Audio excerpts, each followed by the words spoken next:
الله تعالى وبركاته. وعليكم السلام ورحمة الله وبركاته. الحمد لله رب العالمين والعاقبة للمتقين والصلاة والسلام على سيد الأنبياء والمرسلين وعلى آله وصحبه ومن تبعهم بإحسان إلى يوم الدين. أما بعد فأعوذ بالله من الشيطان الرجيم. بسم الله الرحمن الرحيم.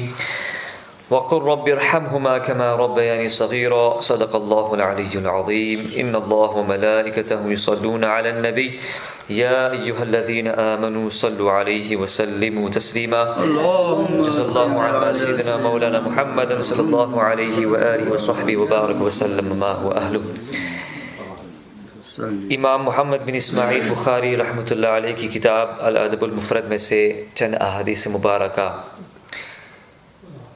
آپ کے سامنے پیش کرنے کی سعادت ہم نے حاصل کی، انشاءاللہ کر رہے ہیں، جس میں پہلا باب تھا والدین کے ساتھ حسن سلوک کے سلسلے میں۔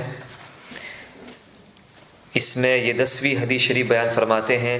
حدثنا قبیصۃ قال حدثنا سفیان عن سہیل بن ابی صالح عن ابیہ عن ابی ہریرۃ عن النبی صلی اللہ علیہ وآلہ وسلم قال لا يجزي ولد والده إلا أن يجده مملوكا فيشتريه فيعتقه۔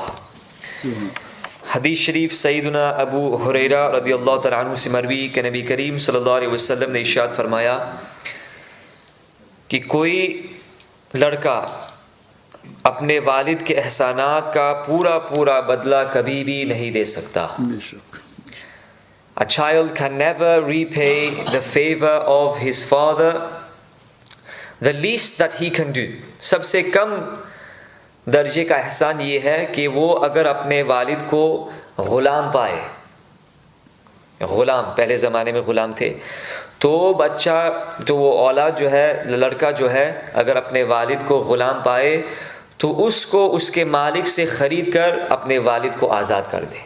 کم از کم یہ درجہ ہے، لیکن کما حقہ تو پھر بھی اس کے احسانات کا بدلہ نہیں دے سکتے۔ ایک اور پیاری حدیث شریف سنے، اللہ اکبر۔ حدثنا آدم قال حدثنا شعبة قال حدثنا سعيد بن أبي بردة قال سمعت أبي يحدث أنه شهد ابن عمر رجلا يمانيا يطوف بالبيت۔ حضرت ابو بردہ رضی اللہ تعالیٰ عنہ بیان کیا کہ انہوں نے والد سے یہ بات سنی کہ حضرت عبداللہ بن عمر رضی اللہ تعالیٰ عنہما نے دیکھا کہ یمن کا ایک باشندہ، یمن کا ایک شخص کعبہ شریف کا طواف کر رہا تھا، اور کس حالت میں طواف کر رہا تھا؟ حمل امہ وراء ظہرہ، اس نے اپنی پیٹھ کے اوپر اپنی والدہ کو اٹھائے ہوئے، گرمی کی حالت میں اور سخت زمین کے اوپر اٹھائے ہوئے اپنی والدہ کو اپنی پیٹھ کے اوپر اٹھائے ہوئے طواف کر رہا تھا، کروا رہا تھا، اور یہ شعر پڑھ رہا تھا: انی لہا بعیرها المذلل ان اذعرت رکابها لم اذعر۔ میں اپنی ماں کا اونٹ بنا ہوا ہوں، میں ماں کا اونٹ ہوں۔ I am the camel of my mother، قابو میں کیا ہوا، اگر اس کی سواریوں کو خوف زدہ کیا جائے میں خوف زدہ نہیں ہوں۔ یعنی اس کا مطلب یہ ہے کہ میں برابر اپنی ماں کا فرما بردار ہوں، بغیر کسی خوف و خطر کے اپنی پیٹھ پر اس کو طواف کرا رہا ہوں، کسی قسم کا ملال اور تنگ دلی نہیں ہے۔ I am carrying my mother on my back with wholeheartedness. I don't feel tired. I do feel tired physically, but emotionally this is the least that I can do۔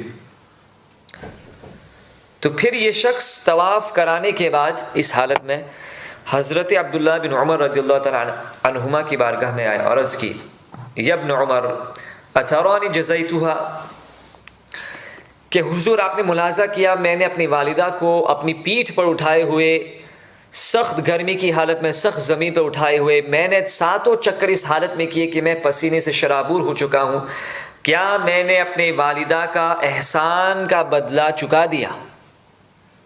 Allah Akbar.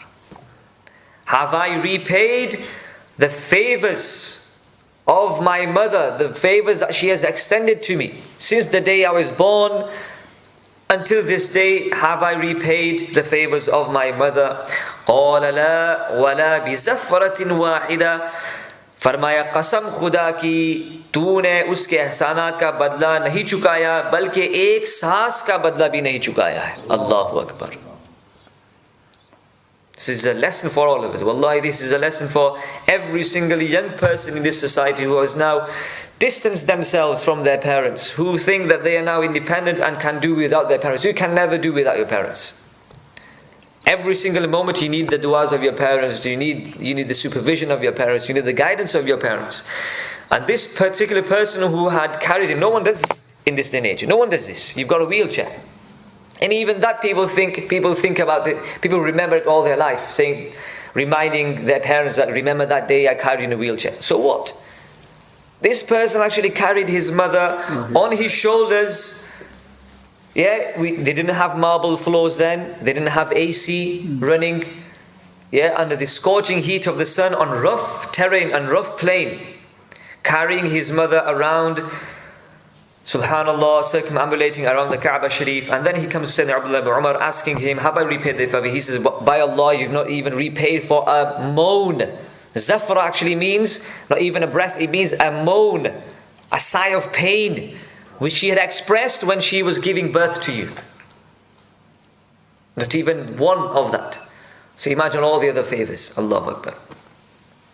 Phir hadith sharif se ke aage ارشاد فرماتے ہیں ثم طاف ابن عمر فأتى المقام فصلى ركعتين ثم قال يا ابن أبي موسى إن كل ركعتين تكفران ما أمامهما. پھر سیدنا عبداللہ بن عمر رضی اللہ تعالیٰ عنہما نے طواف کیا, مقام ابراہیم علیہ السلام کے پاس تشریف لائے, 2 رکعتیں نماز ادا فرمائی اور پھر ارشاد فرمایا اے ابن ابی موسیٰ, ہر 2 رکعت جو آپ پڑھتے ہیں یہاں پر خاص طور پہ 2 رکعتیں جو پڑھی جاتی یا کہیں پہ بھی, یہ اس کا کفارہ کر دیتی ہے گناہوں کا جو ان سے پہلے ہو چکے, یعنی گناہ صغیرہ معاف ہو جاتے ہیں 2 رکعت سے. سبحان اللہ. ایک اور پیاری حدیث شریف سنیں. Another hadith, beautiful hadith, reminds us that whatever post you may hold in society, you may become the greatest sheikh, but at the end remember the favors of your mother. This beautiful hadith. حدثنا عبد الله بن صالح قال حدثني الليث قال حدثني خالد بن يزيد عن سعيد بن أبي هلال عن أبي حازم عن أبي مرة مولى عقيل أن أبا هريرة رضي الله تعالى عنه كان يستخلفه مروان وكان يكون بذي الحليفة فكانت أمه في بيت وهو في آخر. حضرت ابو مرہ رضی اللہ تعالیٰ عنہ سے روایت, جو حضرت عقیل رضی اللہ تعالیٰ عنہ کے آزاد کردہ غلام تھے, وہ روایت فرماتے ہیں کہ سیدنا ابو ہریرہ رضی اللہ تعالیٰ عنہ, جن کو مروان نے اپنی جگہ پر مدینہ منورہ کا گورنر بنا دیا تھا. He was a governor. Hazrat Abu Hurairah radiallahu ta'ala was made a governor. When Marwan used to leave Medina Sharif, he used to appoint who? Hazrat Sayyidina Abu Hurairah radiallahu as the governor of Medina Sharif, which is a very, very high post, being a governor of Madinah Munawwar. اور وہ ذو الحلیفہ میں رہتے تھے. حضرت سیدنا ابو ہریرہ ذو الحلیفہ میں رہتے. ایک مقام ہے جس کو غالباً بیر علی بھی کہتے ہیں, جہاں سے ہم احرام باندھتے ہیں. یعنی مدینہ شریف سے آپ نکلتے ہیں مکہ شریف کی طرف تو مقام ذو الحلیفہ, وہاں پہ آپ احرام باندھتے ہیں. تو وہاں پہ آپ کا مکان تھا اور آپ کی والدہ ایک دوسرے گھر میں رہتی تھی. وَكَانَ يَكُونُ بِذُو الْحُلَيْفَةِ فَكَانَتْ أُمُّهُ فِي بَيْتٍ وَهُوَ فِي آخَرٍ. آپ کی والدہ ایک گھر میں ہوتی تھی اور سیدنا ابو ہریرہ ایک اور دوسرے گھر میں تھے. اللہ اکبر. فَإِذَا أَرَادَ أَن يَخْرُجَ وَقَفَ عَلَى بَابِهَا. جب بھی سیدنا ابو ہریرہ رضی اللہ عنہ جس وقت گورنر تھے, جب بھی سفر کے لیے باہر نکلتے گھر سے تو آپ کی والدہ کے گھر کے دروازے کے سامنے ادب کے ساتھ کھڑے ہو جاتے اور کہتے السلام علیک یا امتا ورحمۃ اللہ وبرکاتہ. سلامتی ہو اے میری ماں اور اللہ کی رحمتیں اور برکتیں ہوں آپ کے اوپر. تو آپ کی والدہ فرماتی فتقول وعلیک یا بنی ورحمۃ اللہ وبرکاتہ. آپ پر بھی سلامتی ہو اے میرے مؤدب بچے, میرے مؤدب بیٹے, اللہ کی رحمت بھی آپ پر نازل ہو, اللہ کی برکت بھی آپ کے شامل حال ہو. فیقول رحمک اللہ کما ربیتنی صغیرا.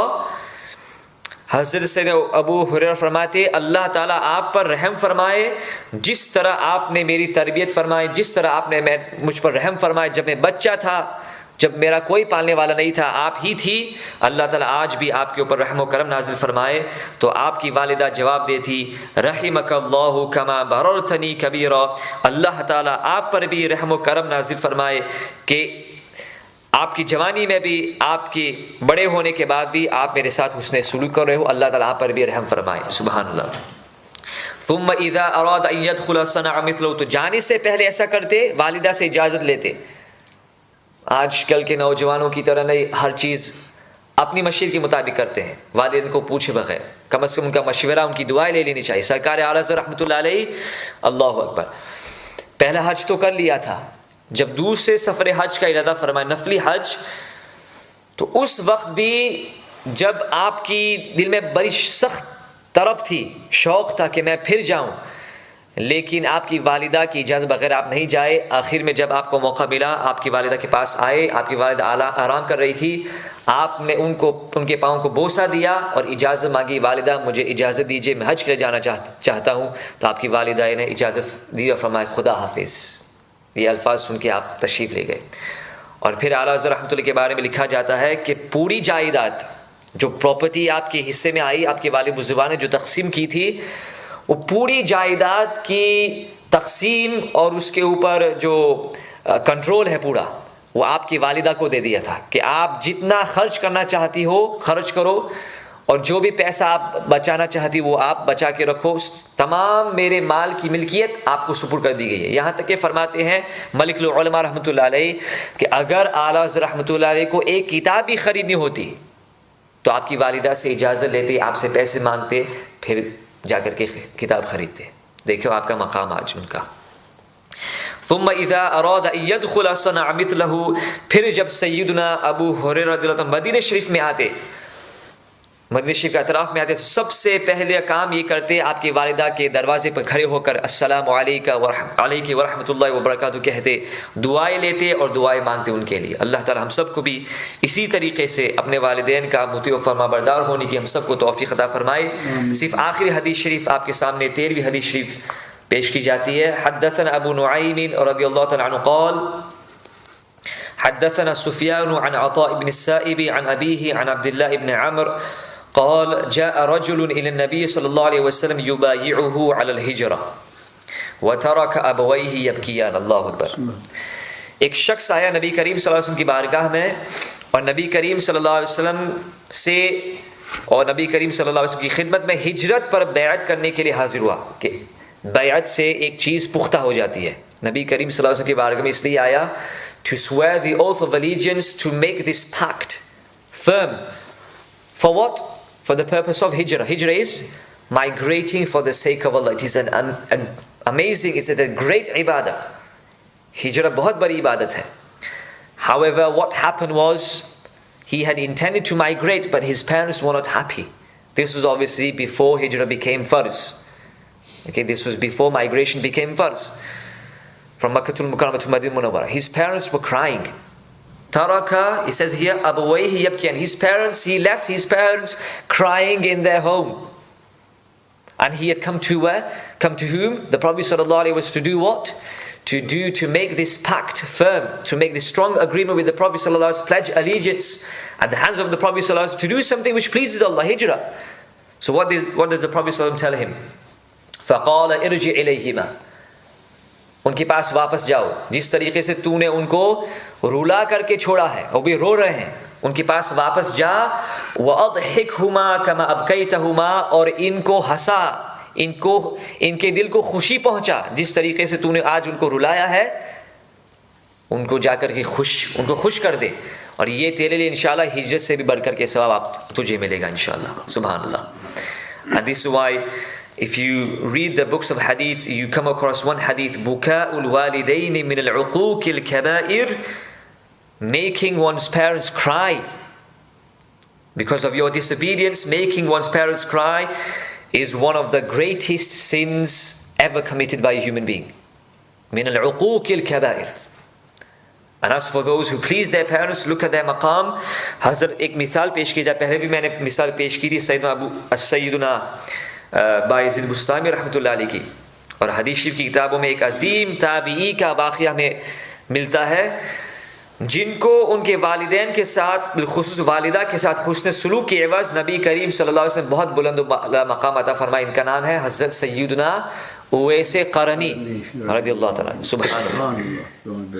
حضور اکرم صلی اللہ علیہ وسلم نے فرمایا ان کا لقب ہے خیر التابعین, the best of the successes, اور یہ بھی فرمایا کہ ان سے اپنے لیے دعائے مغفرت کرانا. نبی کریم صلی اللہ علیہ وسلم نے سیدنا عمر سے ارشاد فرمایا کہ جب تم اویس قرنی سے ملاقات کرو تو ان سے دعائے مغفرت کروانا, کیونکہ ان کی دعائیں اللہ تعالیٰ قبول فرماتا ہے, اور ان کی دعا کے عوض اللہ تعالیٰ ہزاروں لوگوں کو بلا حساب و کتاب جنت میں دخول عطا فرمائے گا. سبحان اللہ.